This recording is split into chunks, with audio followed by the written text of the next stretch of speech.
रे मामा, हरियाणा के रोहतक में एक बड़ा एनकाउंटर हुआ है जिसमें दो बदमाश पुलिस की गोलियों से घायल हो गए, जबकि एक बदमाश एनकाउंटर में मारा गया। आखिर ये तीनों गैंगस्टर कौन थे मालूम? 29 सितंबर को रोहतक के बोहर गांव में एक ढाबे पर ट्रिपल मर्डर हुआ था। इस ट्रिपल मर्डर के ही ये तीनों आरोपी थे, जिसे 1.5-2 महीने बाद पुलिस ने एनकाउंटर में ढेर कर दिया। इस एनकाउंटर से इंडिया के बिगेस्ट गैंगस्टर लॉरेंस बिश्नोई और हरियाणा के खूंखार गैंगस्टर काला जठेड़ी के खेमे में खलीबली मची हुई है, क्योंकि इन तीनों में जो मुख्य बदमाश राहुल बाबा है वह इन दोनों का बहुत करीबी माना जाता है। आखिर पुलिस ने इतने शातिर बदमाशों को कैसे घेरा, एनकाउंटर से पहले और एनकाउंटर के बाद क्या हुआ, आइए जानते हैं।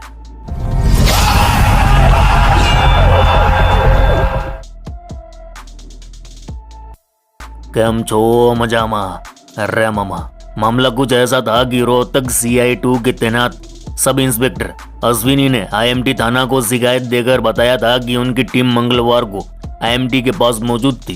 तभी उन्हें सूचना मिली कि बोहर गांव में हुए ट्रिपल मर्डर केस के आरोपी राहुल बाबा, दीपक फुर्तीला और आयुष बाइक पर नोनंद रोड की तरफ खड़े हैं। सूचना मिलते ही CI और रोहतक STF की टीमें साथ में आरोपियों की तलाश में शुरू कर दी। इसी दौरान नोनंद रोड की तरफ से IMT में एक बाइक आती दिखी। पुलिस वालों को देखकर युवकों ने बाइक मोड़ ली और साथ वाले रोड पर भागने लगे। पुलिस ने अपनी गाड़ियों को आरोपियों की बाइक के पीछे लगा दी। आगे आगे तीनों गैंगस्टर, पीछे पीछे रोहतक पुलिस का काफिला। कुछ देर भागम भाग खेल चला, फिर बौखलाए हुए बाइक के पीछे बैठे एक बदमाश ने पीछे आ रही पुलिस टीम पर गोलियां चला दी, जिसमें से एक गोली पीछे आ रही पुलिस की गाड़ी पर लगी। यहाँ से पुलिस टीम समझ गई कि ये गैंगस्टर इतनी आसानी से काबू होने वाले नहीं हैं। फिर कुछ ही दूरी पर गैंगस्टरों की बाइक का संतुलन बिगड़ा और तीनों गैंगस्टर गिर पड़े। गैंगस्टर फिर भी खड़े होकर भागने लगे और भागते भागते फिर से पुलिस पर गोलियां चलाई। इसी दौरान एक गोली SI अश्विनी की बुलेट प्रूफ जैकेट पर लगी, जिसके कारण उनकी जान बच गई। अब पुलिस भी आग बबूला हो चुकी थी। अंत में पुलिस ने भी अपने हथियार निकाले, तांदी बंदूकें चला दी गोलियां।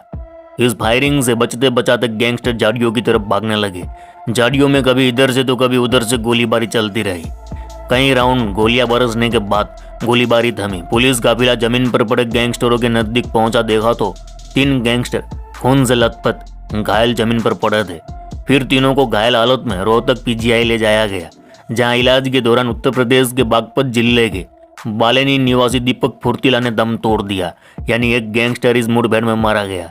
जबकि रोहतक के खिडवाड़ी गांव निवासी मेन गैंगस्टर राहुल बाबा और रोहतक के जिंद बाईपास निवासी आयुष उर्फ छोटा गोलियां लगने से घायल हो गए, लेकिन बच गए।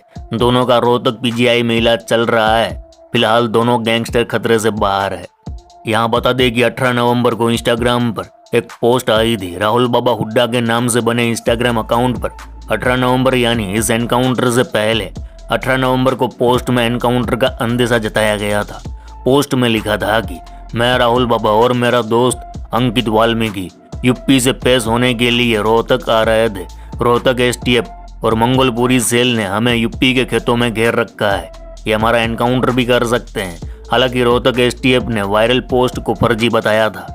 अब आपको बता देते हैं आखिर ये एनकाउंटर क्यों हुआ, तो सुनो मामा। 19 सितंबर की रात को रोहतक सोनीपत रोड स्थित बलियाना मोड़ स्थित शराब के ठेके के अंदर 3 युवक को गोली मारकर हत्या कर दी गई थी, जबकि 2 अन्य युवक घायल हुए थे।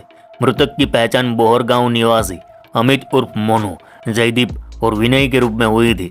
अमित उर्फ मोनू कुख्यात गैंगस्टर सुमित प्लोट्रा का छोटा भाई था। हत्या के बाद राहुल बाबा गैंग ने सोशल मीडिया पर इस तीव्र हत्याकांड की जिम्मेवारी ली थी। सुमित प्लोट्रा के शराब के धंधे को उसका छोटा भाई अमित उर्फ मोनू संभालता था और अमित हत्या के कुछ ही दिन पहले जेल से बाहर आया था और 19 सितंबर की रात को वह रोहतक सोनीपत रोड स्थित बलियाना मोड़ के नजदीक शराब के ठेके पर अपने दोस्तों के साथ बैठा था।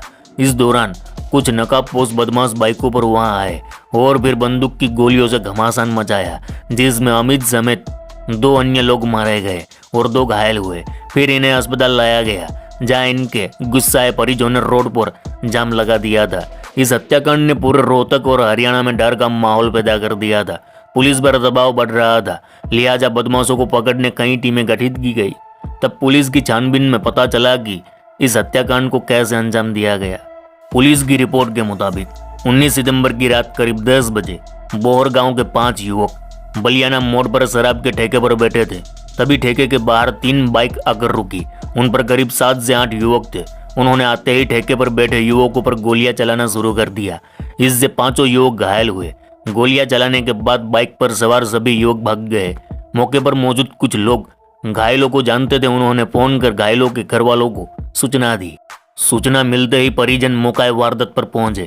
उन्होंने सभी घायलों को गाड़ी में डालकर रोहतक पीजीआई पहुंचाया, लेकिन डॉक्टर ने उनमें से 3 को मरा हुआ बताया। इसके बाद रोहतक आईएमटी थाना के एसएचओ इंस्पेक्टर दिलबाग ने इस बात की पुष्टि की कि ठेके पर 20 से ज्यादा राउंड फायर किए गए थे।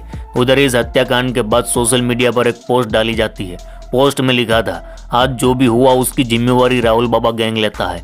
आगे लिखा था, जो भी बीच में आएगा मार दिया जाएगा। इस पोस्ट से ये साफ हो गया था कि यहाँ एक बड़ा गैंग और है जो सुमित प्लोट्रा और राहुल बाबा के बीच चला आ रहा है। दरअसल यहाँ गैंग और बोहर गांव से ही शुरू हुआ है। बोहर गांव में एक गैंगस्टर हुआ नाम रमेश लोहार, जो आज राजनीति में उतर चुका है। रमेश लोहार की दुश्मनी गांव के ही राजेश उर्फ राजे से थी। इन दोनों के बीच इलाके में वर्चस्व को लेकर अक्सर झड़प होती रही। उधर गांव में ही एक दुबली पतली कद काठी वाला गैंगस्टर तैयार हो रहा था, नाम सुमित प्लोट्रा। दरअसल जब सुमित प्लोट्रा छोटा था तो गांव के ही एक शख्स ने उसके चाचा की हत्या कर दी। फिर जब सुमित 15-16 साल का हुआ तो उसने अपने दोस्त के साथ मिलकर अपने चाचा को मारने वाले को ही मौत के घाट उतार दिया और चाचा की मौत का बदला लिया। इस केस में वो जेल गया और वह जिस जेल में गया था उसी जेल में गांव का ही एक गैंगस्टर राजेश राजे पहले से बंद था। जेल में दोनों ने हाथ मिला लिया। यहाँ से राजेश का दुश्मन रमेश लोहार सुमित प्लोट्रा का दुश्मन बन गया। इस दुश्मनी में साल 2017 में सुमित प्लोट्रा ने रोहतक कोर्ट में एक भयानक खूनी खेल खेला। 2017 में रोहतक कोर्ट में गैंगस्टर रमेश लोहार की पेशी थी। जब पुलिस वाले उसे कोर्ट ले जा रहे थे तब महिलाओं के वेश में सुमित प्लोट्रा, राजेश राजे और उसकी अक्खी टोली आई। भरे कोर्ट में धड़ाधड़ गोलियों की बौछार कर दी। इस गोलीबारी में रमेश लोहार तो बच गया, लेकिन उसका एक साथी मारा गया। इसके बाद दिल्ली में हुए मोनू दरियापुर हत्याकांड में भी सुमित प्लोट्रा का नाम आया। इस केस में उसे उम्र कैद की सजा हुई।